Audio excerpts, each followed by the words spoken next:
Morning 11 class. तो दोपहर का भोजन अध्याय समाप्त हो चुका है। बहुत बड़ा अध्याय नहीं था और अब हम इसके प्रश्नोत्तर करेंगे।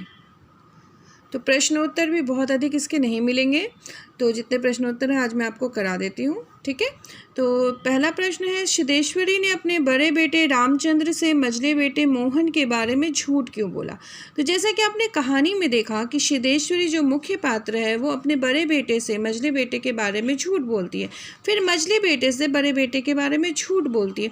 तो कहानी में झूठ बोलने का कारण क्या था। तो कहानी में झूठ बोलने का कारण यही था कि गरीबी में वो सोचती थी कि कहीं परिवार टूट ना जाए, कहीं लड़के एक दूसरे से चिढ़ने नफरत करने ना लग जाए, कहीं वो घर से चले ना जाए।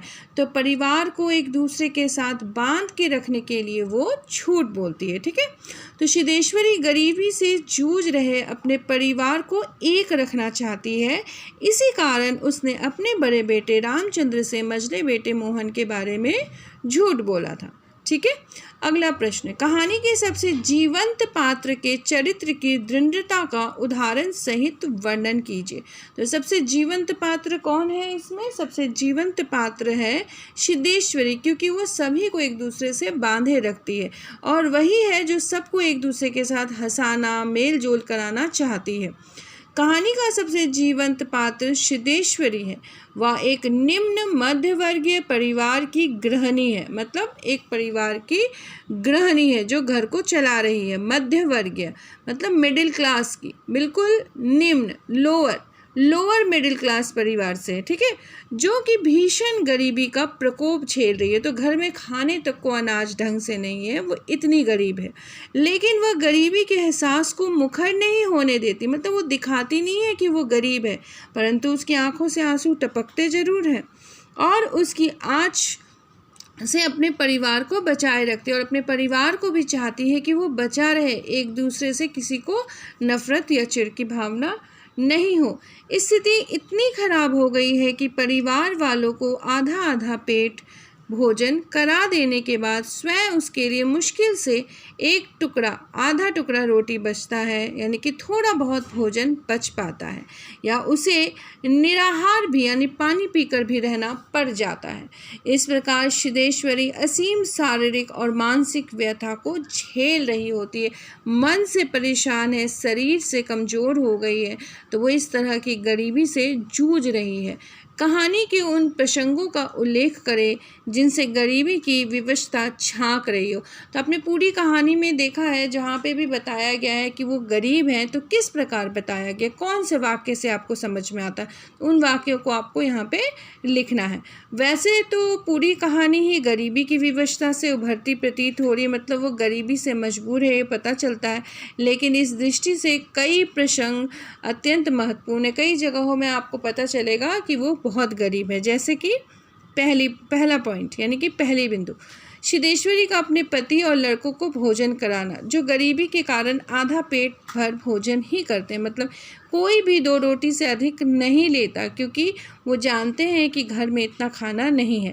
मुंशी जी फटे पुराने कपड़े पहने दिखाए गए, तो उनके कपड़े क्या हैं, वो फट गए हैं और बहुत पुराने हैं। सिद्धेश्वरी मात्र आधी रोटी खाकर और पानी पीकर काम चलाती है, तो सिद्धेश्वरी अपना पेट भर ही नहीं पाती है, उसे आधी रोटी मिलती है। सारा घर मक्खियों से भन भन कर रहा था और आंगन की अलगनी पर एक गंदी सी साड़ी टंगी हुई थी जिसमें कई पैबंद लगे हुए थे, मतलब साड़ी हर जगह से फट गई है, परंतु उसे कपड़े दे देकर सिलाई कर दिया गया है। और घर में गंदगी इतनी लग रही है कि मक्खियाँ भिन भिना रही है, तो साफ़ सफाई के लिए भी कुछ नहीं है घर में। तो इस प्रकार से इन 4 मुख्य बिंदु के द्वारा आप बताएंगे कि घर में गरीबी की विवशता है। इन सब प्रसंगों से गरीबी की विवशता जो है झांकती प्रतीत हो रही है, दिखाया गया है, ठीक है। सिद्धेश्वरी का एक दूसरे सदस्य के विषय में झूठ बोलना परिवार को जोड़ने का अनथक प्रयास, मतलब बिना थके हुए किया हुआ ये प्रयास था। इस संबंध में आप अपने विचार प्रकट कीजिए, क्या कहना चाहते हैं आप। सिद्धेश्वरी बहुत अच्छी तरह से जानती है कि उसका परिवार गरीबी के कारण पीड़ित है, गरीबी से दुखी है। वे ऐसी स्थिति में परिवार में क्लेश पैदा होना सहज बात है, तो कभी भी झगड़ा लड़ाई घर में हो सकता है। इसीलिए वह एक दूसरे सदस्य के विषय में झूठ बोल कर अपने परिवार को जोड़ने की अथक प्रयास कर रही है, बहुत प्रयास कर रही है कि गरीबी के कारण जो घर टूट सकता है वो टूटे नहीं और वो एक दूसरे के साथ जुड़े रहे। इस प्रकार वह परिवार की गृहिणी होने का अपना फ़र्ज़ पूरा कर रही है और साथ ही अपने घर के सभी सदस्यों को एक साथ रखने का कर्तव्य भी निभा रही है। तो अपना फ़र्ज़ और कर्तव्य इसी प्रकार निभा रही है कि गरीबी में अपने घर को टूटने नहीं देना चाहती। अगला प्रश्न, अमरकांत आम बोलचाल की ऐसी भाषा का प्रयोग करते हैं जिसमें कहानी की संवेदना जो है वो पूरी तरह उभर कर आ जाती है। तो यहाँ पे कहानी की जो संवेदना है, जो आपकी कहानी में जो इमोशंस है वो सामने आ रहे हैं कि कितने गरीब हैं वो, कितने दुखी हैं वो। तो इस प्रकार अमरकांत जो है वो आम बोलचाल की भाषा को प्रयोग करते हैं। तो अब आपको बताना है कहानी के आधार पर, इसको स्पष्ट करना है कि अमरकांत की जो भाषा है वो कैसे सबके मन को छूती है। भाषा पर अमरकांत की मजबूत पकड़ है, ठीक है। तो वो भाषा पे अच्छी पकड़ रखते हैं। वे अपनी कहानियों में सरल, सहज और आम बोलचाल की भाषा का प्रयोग करते हैं जिससे कहानी की संवेदना पूरी तरह उभर कर आ जाती है। तो बिल्कुल सरल शब्दों में और आम भाषा में वो कहानी लिख रहे हैं ताकि हमें अच्छी तरह से समझ में आए और हमारे भी मन में उस कहानी के प्रति इमोशंस यानी कि संवेदना आए। प्रस्तुत कहानी में भी अनेक स्थानों पर आम बोलचाल की भाषा का प्रयोग किया गया है जिससे कहानी की जो संवेदना है वो स्पष्ट रूप से उभर कर सामने आ जाती है। सिद्धेश्वरी बड़े बेटे से मंझले बेटे के लिए झूठ बोलती है। किसी लड़के के यहाँ पढ़ने गया होगा, आता ही होगा, दिमाग उसका बड़ा तेज है, उसकी तबीयत 24 घंटे पढ़ने में लगी रहती है। इस तरह के वाक्य जो हैं वो प्रयोग करते, कौन प्रयोग करते हैं? अमरकांत। इसी प्रकार मुंशी जी के कथन से भी कहानी की संवेदना उभरती है कि रोटी रहने दो, पेट काफ़ी भर चुका है, अन्न और नमकीन चीज़ों से तबीयत भी उब गई है।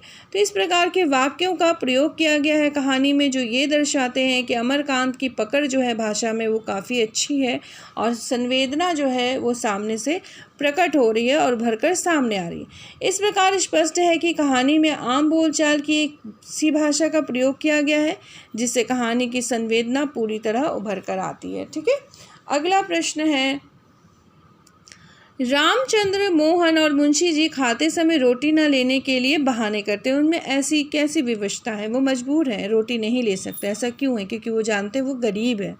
सिद्धेश्वरी जब रामचंद्र के खाना खाते समय उसे एक रोटी और लेने का अनुरोध करती है तो वह बिगड़ उठता है कि अधिक खिलाकर बीमार डालने की तबीयत है क्या। इसी प्रकार जब वह मोहन से भी रोटी लेने के लिए कहती है तो वह धीरे धीरे क्या उठता है कि अब तो भूख नहीं, फिर रोटियां तूने ऐसी बनाई हैं कि खाई नहीं जा रही, अच्छी रोटियां नहीं हैं। और सिद्धेश्वरी जब मुंशी जी से वही बात कहती है तो वो घुटे उस्ताद की भांति कहते हैं कि पेट काफ़ी भर चुका है और अन्न से तबीयत उब चुकी है, मतलब खाने का मन नहीं है। इस प्रकार हम देखते हैं कि खाते समय रोटी न लेने के लिए तीनों ही कोई ना कोई बहाने करते हैं।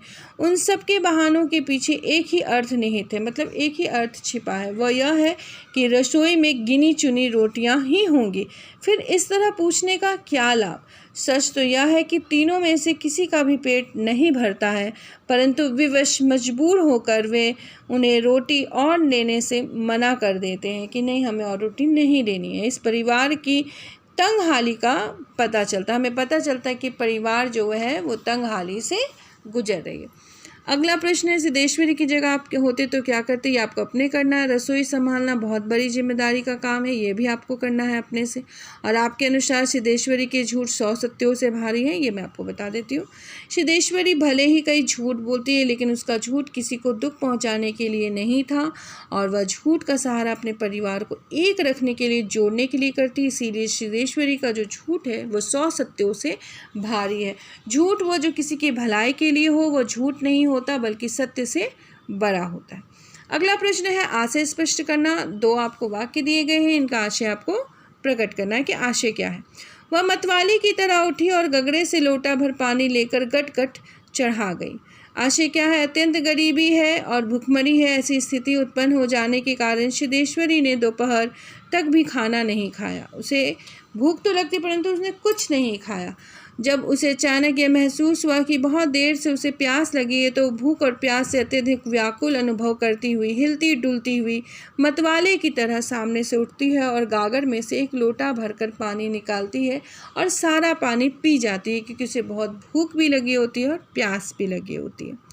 अगला है, यह कहकर उसने अपने मंझले लड़के की ओर इस तरह देखा जैसे उसने कोई चोरी की है। तो जब झूठ बोलती है तो वो इस प्रकार देखती है जैसे उसने कोई चोरी की है। सिद्धेश्वरी अपने परिवार को टूटने नहीं देना चाहती, इसके लिए वह अपने बेटों और पति से झूठ बोलती है। जब वह अपने मझले लड़के को कहती है कि बड़ा भाई तुम्हारी तारीफ़ कर रहा था, तो उसकी तारीफ़ किसी चोर की भांति दिखती है। इसका कारण यह था कि वह झूठ बोल रही थी।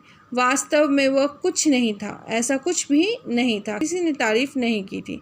उसे यह डर भी था कि कहीं बेटा उसकी झूठी बात को समझ तो नहीं गया, इसीलिए वह बिल्कुल चोर की भांति देख रही होती है कि जो मैं झूठ बोल रही हूँ, कहीं मेरा बेटा उस झूठ को समझ ना जाए। तो झूठ तो वो परिवार को जोड़ने के लिए बोलती है, परंतु डर उसके मन में भी रहता है।